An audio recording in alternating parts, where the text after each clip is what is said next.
Guys এখন আমরা সেই মধুসূদনপুরের যে মাঠে যে মাঝখান দিয়ে যে রাস্তাটা হয়েছে এগোবো এবং দেখাবো তোমাদেরকে যে রাস্তাটা কত সুন্দর, মানে দুদিকে মাঠের মাঝখান দিয়ে সরু রাস্তা, মোটামুটি ভালোই লাগবে, গাছও আছে। চলো দেখা যাক, তোমাদেরকে নিয়ে যাই ওখানে।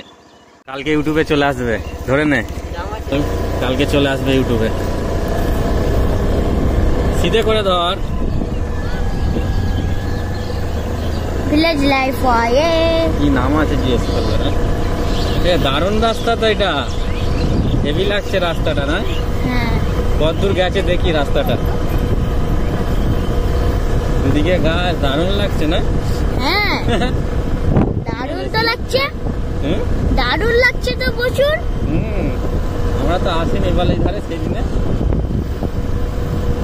রাস্তাটা মনে হচ্ছে কামার বন্ধু যায় না তো বুঝি। হ্যাঁ এটা চলে যাচ্ছে ভুলাই, হ্যাঁ ভুলার রাস্তা যাচ্ছে এইটা। আব্বার সঙ্গে এখান দিয়ে গেছিলাম,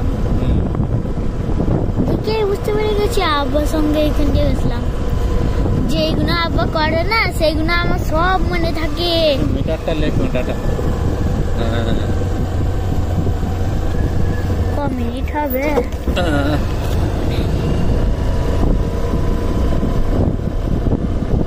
এটা মনে হচ্ছে বেড়াবেড়ি নাকি না?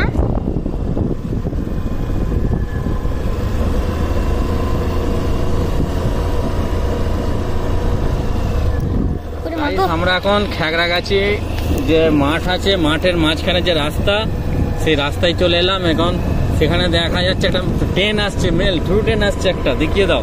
দেখো কত সুন্দর ট্রেন।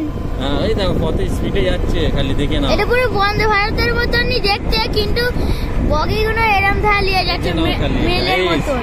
দেখে নাও খাগড়াগাছির ট্রেনগুলো অনেক সুন্দর দেখতে।